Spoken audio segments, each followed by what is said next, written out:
5,000 की T shirt 40% of था, 3,000 में मिल रही थी। तुमने वो शर्ट खरीद ली और तुम खुश हो रहे हो।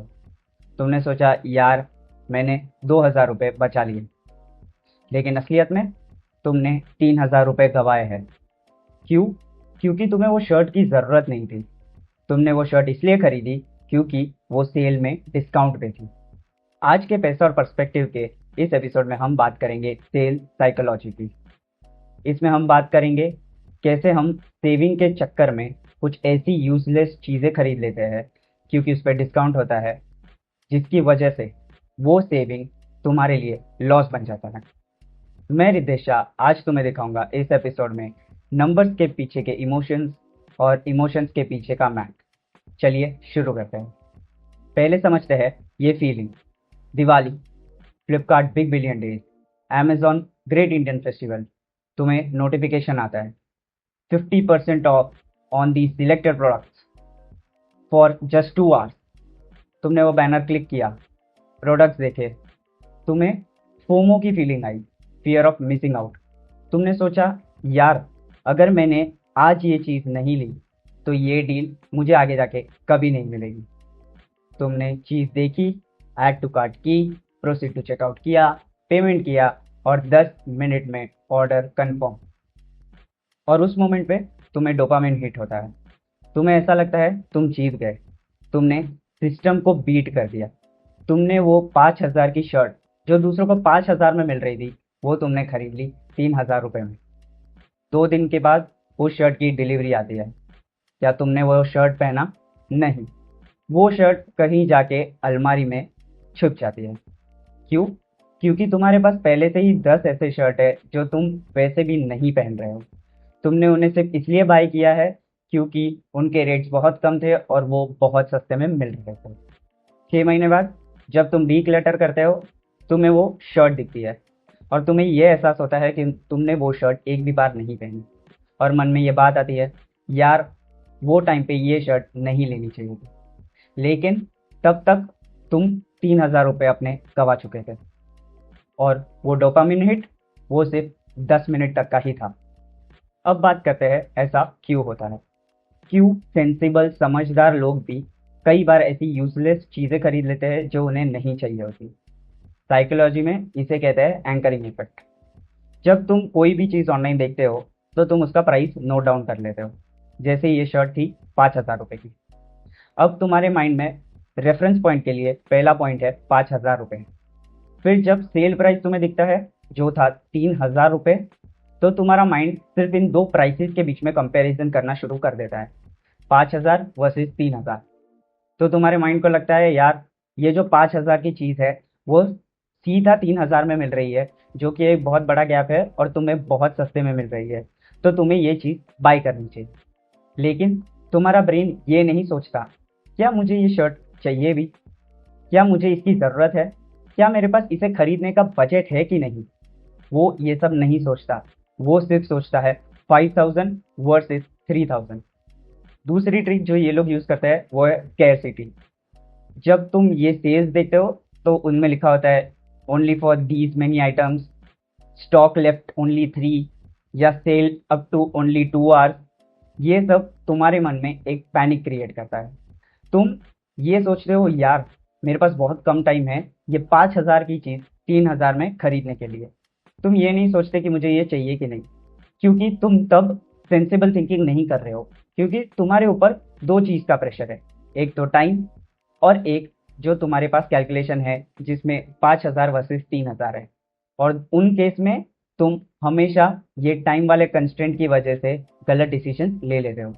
तुम्हारा ब्रेन तब तुम्हें कहता है अभी खरीद लो वरना आगे जाके रिग्रेट होगा।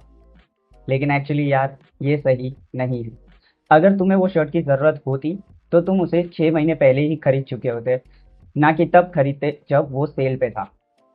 तो ये चीज़ तुम्हें नोट डाउन करनी चाहिए कि तुम क्या अगर सेल ना भी होती तो भी वो खरीदते कि नहीं, और तुम्हें जेन्युइनली पता चल जाएगा क्या तुम्हें उस प्रोडक्ट की ज़रूरत है या नहीं।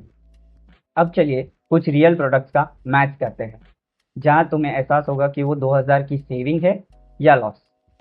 एक शर्ट 5,000 रुपये का तुम्हें 3000 में मिल रहा है, तो तुमने खरीद ली ये सोच के कि 2000 रुपये की सेविंग हो रही है। लेकिन जब बाद में तुमने वो यूज़ भी नहीं की और तुम्हारे वो अलमारी में बस ऐसे पड़ी थी, तो उसका मतलब यही था कि तुमने 2000 सेव नहीं किए। जो 3000 स्पेंड किए वो शर्ट पे, वो तुम्हारा लॉस था, क्योंकि तुम्हें वो प्रोडक्ट की ज़रूरत ही नहीं थी। दूसरा एग्जांपल लेते हैं फ़ोन। लेटेस्ट मॉडल फ़ोन तुमने देखा, तुम्हें बहुत पसंद आया और उस पे डील भी थी, 80,000 का फ़ोन 60,000 में, मैसिव 20,000 रुपीज़ ऑफ। लेकिन वेट अ मिनट, तुम्हारे पास तो एक ऐसा फ़ोन है जो परफेक्टली गुड कंडीशन में है, तुम उसे बहुत अच्छे से यूज़ कर सकते हो और उसने अभी तक कोई भी तुम्हें तकलीफ नहीं दी।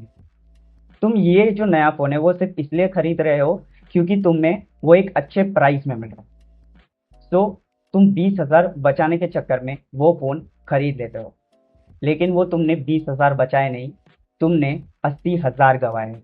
बताता हूँ कैसे। जब तुमने वो 80,000 का फ़ोन 60,000 में लिया, तो वो 60,000 रुपये तो तुम्हारे गए ही। लेकिन जब तुमने वो दूसरा फ़ोन जो तुम्हारा 30,000 का था, वो डिप्रिशिएट होने के बाद जो तुमने बेचा 10,000 में, उस अमाउंट का डिफरेंस भी 20,000 था। तो यहाँ 60,000 और यहाँ 20,000, टोटल तुम्हारा लॉस हुआ 80,000 रुपये का। और अदर केस में अगर तुम ये फ़ोन नहीं लेते, तो तुम्हारा जो लॉस था वो सिर्फ 0 रुपीज़ का था, क्योंकि तुम्हें ये फ़ोन की ज़रूरत ही नहीं थी। तो चलिए अब एक फॉर्मूला डिस्कस करते हैं जो मैं जनरली यूज़ करता हूँ जब मैं कोई भी चीज़ सेल में खरीदना चाहता हूँ।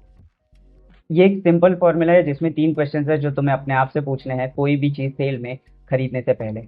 पहला क्वेश्चन ये है कि ये जो परचेस है वो नीड है या वांट है। नीड मतलब ऐसी चीज़ जिससे तुम्हारी आगे की चीज़ रुक जाएगी, जिसके बिना तुम आगे कोई चीज़ में ब्लॉक हो जाओगे या तुम्हें वो अच्छे से नहीं कर पाओगे। और वांट यानी ऐसी कोई चीज़ जो तुम्हारे पास हो या ना हो, तुम्हें कोई फ़र्क नहीं पड़ता, बस एक थोड़ा सा लाइफ ईजी हो जाएगा या तुम्हें अच्छा लगेगा। तो अगर वो परचेज नीड है तो ठीक है, लेकिन वांट है तो एक रेड फ्लैग है, क्योंकि सेल जो है वो कोई कंडीशन नहीं है एक वांट को खरीदने के लिए। दूसरा क्वेश्चन, अगर ये सेल नहीं होता तो क्या ये सेम प्रोडक्ट मैं इसका जो फुल प्राइस है उसमें खरीदता। ऑनेस्ट आंसर देना। अगर उसका आंसर येस है तो you can go ahead with the new price और तुम सेल में वो बाय कर सकते हो।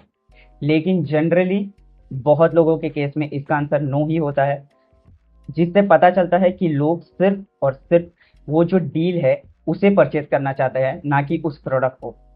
वो प्रोडक्ट की उन्हें इतनी ज़रूरत नहीं है, उन्हें सिर्फ वो जो डील है वो काफ़ी ज़्यादा पसंद आ रही है। तीसरा, अगर ये जो पैसे है जिसकी मैं कोई चीज़ खरीद रहा हूँ जैसे 3000 रुपये, क्या वो कहीं बेटर जगह यूज़ हो सकते थे। अगर समझो मुझे जेन्यूनली एक शर्ट चाहिए, मैं कहीं बाहर जाना चाह रहा हूँ और मेरे पास कपड़े नहीं है, तो मेरा आंसर यही होगा नहीं, ये 3000 रुपये अभी मुझे ये शर्ट पे ही यूज़ करने चाहिए और वही सबसे बेस्ट केस। लेकिन कई बार आंसर नो भी होता है। कई बार ऐसा भी हो सकता है कि तुम वो जो 3000 है वो इन्वेस्ट कर सकते हो, या 3000 रुपये के साथ तुम एक अच्छे डिनर पे जा सकते हो अपने फैमिली के साथ, जो तुम्हें एक ज़्यादा वैल्यू देगा रादर देन एक शर्ट खरीदना जो कि एक सेल के डिस्काउंटेड प्राइस पे है। अब बात करते हैं इमोशंस की, क्योंकि हर चीज़ मैथ नहीं होती, उसमें इमोशंस भी होते हैं। जब तुम सेल पे कोई भी चीज़ बाय करते हो तो तुम्हारे माइंड में एक डोपामिन हार्मोन रिलीज होता है। ये वही है जो तुम्हें ड्रग्स लेने पे ये केमिकल रिलीज होता है, या गैम्बलिंग करते वक्त तुम्हें ये जो फीलिंग आती है। सो अगर तुम सेल पे परचेसेस करते हो तो ये तुम्हारे लिए एक धीरे धीरे एडिक्शन बन जाता है। तुम्हें बहुत मज़ा आने लगता है, तुम्हें लगता है यार मैं पैसे बचा रहा हूँ, यहाँ 2000, यहाँ 5000, और मैंने कई सारी चीज़ें खरीद ली। लेकिन ये सारी चीज़ें तुम्हें चाहिए भी नहीं थी, तुमने सिर्फ वो डोपामिन रश में और अच्छा फील करने के लिए तुमने खुद को मनाया कि तुम पैसे बचा रहे हो, लेकिन ऑन द कॉन्ट्ररी तुम सिर्फ पैसे गवा रहे थे क्योंकि तुम्हें वो चीज़ों की ज़रूरत नहीं थी। दूसरा इमोशनल ट्रैप है सोशल प्रेशर। जब ये बड़ी बड़ी सेल्स लगती है, फ्लिपकार्ट बिग बिलियन डेज या अमेजॉन ग्रेट इंडियन फेस्टिवल, तो कई बहुत सारे दोस्त और तुम्हारे रिलेटिव्स कई सारी चीज़ें खरीदते हैं।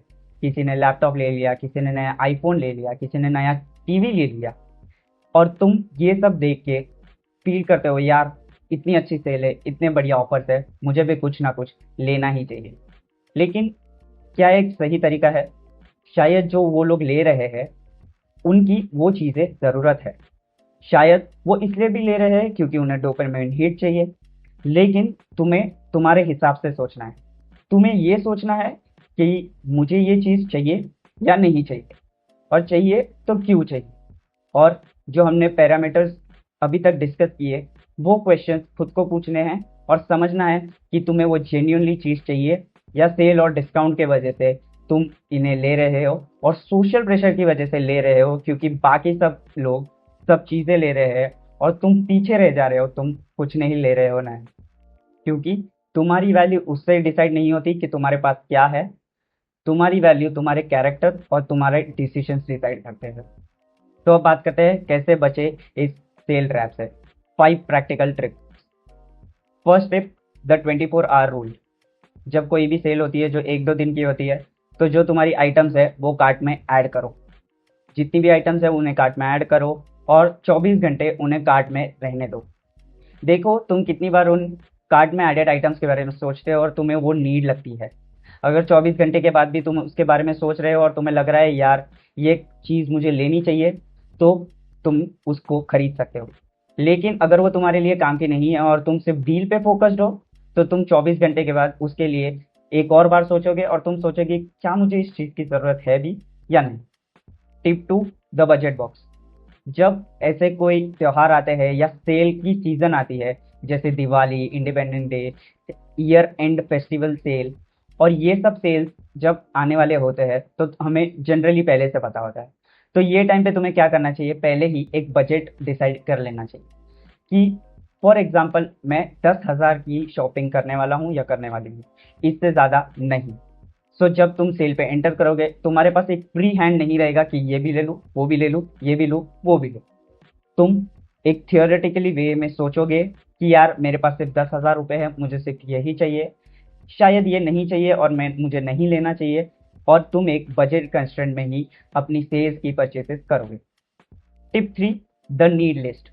सो सेल में स्क्रॉल, कोई भी ऐप स्क्रॉल करने के पहले, जब तुम सेल में एंटर करते हो उसके पहले तुम्हें एक लिस्ट बना लेनी चाहिए। एक ऐसी लिस्ट जो तुम्हारी नीड लिस्ट हो, वही चीज़ें जो तुम्हें एक्चुअली चाहिए। सो जब तुम स्क्रॉल करते हो ऐप के थ्रू इन द सेल, तो तुम सिर्फ उन चीज़ों पे फोकस कर सको जो तुम्हारी नीड लिस्ट में है। क्यों? क्योंकि ये तुम्हें एक विजन देगा कि तुम्हें क्या क्या लेना है, और जो बाकी दूसरी चीज़ है जो तुम सिर्फ ले सकते थे डील्स के लिए, वो तुम नहीं लोगे और सिर्फ अपनी नीड लिस्ट पे फोकस करोगे। Tip 4, the real cost. जब तुम कोई भी चीज़ खरीदते हो तो उसका रियल कॉस्ट निकालने का ट्राई करो। फॉर एग्जाम्पल, अगर तुम 2,000 की शर्ट खरीदने का सोच रहे हो और तुम्हारी जो आर्ली कॉस्ट है वो 500 रुपीज़ है, तो तुम्हें ये सोचना है क्या ये शर्ट मेरे काम 4 घंटे का काम करने के लायक है कि नहीं। सो अगर मैं 4 घंटे काम करूँगा तब जाके मुझे ये शर्ट मिलेगी, क्या इतने एफर्ट्स के वर्थ ये शर्ट है?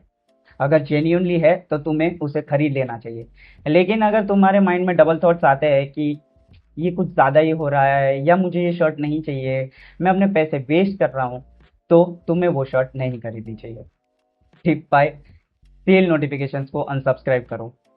जीमेल, नोटिफिकेशंस फ्रॉम व्हाट्सएप, ये जो अमेजोन, फ्लिपकार्ट तुम्हें बहुत सारे नोटिफिकेशंस भेजते हैं कि सेल आने वाला है, इतनी चीज़ों पे सेल है, हर जगह सेल के पोस्टर्स दिखते हैं, उन्हें अनसब्सक्राइब करो, ताकि तुम्हारे जो माइंड है उसको बार बार ये चीज़ अफेक्ट ना करे और तुम अपनी दूसरी चीज़ों पे फोकस कर सको। मेरी बात करूँ तो मैंने भी ये गलती बहुत बार की है। पिछले साल बिग बिलियन डेज में 8,000 की स्मार्ट वॉच ली, क्योंकि उस पे 50% ऑफ था, यानी कि 8,000 रुपीज़ सेव्ड। बस वो वॉच आने के बाद 2-3 महीने पहनी, फिर वो वॉच पड़ी थी एक ड्रॉअर में। आज भी जब वो ड्रॉअर खोलता हूँ तो मुझे ये रियलाइज़ नहीं होता कि मैंने 8,000 बचाए थे, मुझे ये रियलाइज़ होता है कि मैंने 8,000 का लॉस किया, और वो 8,000 रुपये से मैं शायद दूसरी कोई और अच्छी चीज़ या कोई एक एक्सपीरियंस ले सकता था। तो मैं ये जो एडवाइसेस है वो इसलिए नहीं दे रहा हूँ कॉज आई एम परफेक्ट, मैं इसलिए दे रहा हूँ क्यों, क्योंकि मैं भी इस सब मिस्टेक्स के थ्रू जा चुका हूँ और मैं चाहता हूँ कि तुम सब ये मिस्टेक ना करो। तो गाइस, ये था पैसा और पर्सपेक्टिव का नेक्स्ट एपिसोड, जो था पूरा सेल साइकोलॉजी पे। अगर तुम्हें ये वीडियो पसंद आई है तो ये वीडियो लाइक करो, कमेंट्स में बताओ कि तुम इस जो सेल साइकोलॉजी है उसका कितनी बार शिकार हुए हो और अपने आप को इससे कैसे बचाते हो। शेयर करो उन दोस्तों और रिलेटिव्स के साथ जिन्हें तुम्हें लगता है ये सेल साइकोलॉजी बहुत अफेक्ट करती है और ये वीडियो से वो कुछ सीख सकते हैं। और इस चैनल को सब्सक्राइब करो ऐसी और कई वीडियोस के लिए। गाइस, एक बात हमेशा याद रखना, कुछ नया करने से कभी मत डरना। Riddhesh Shah signing off.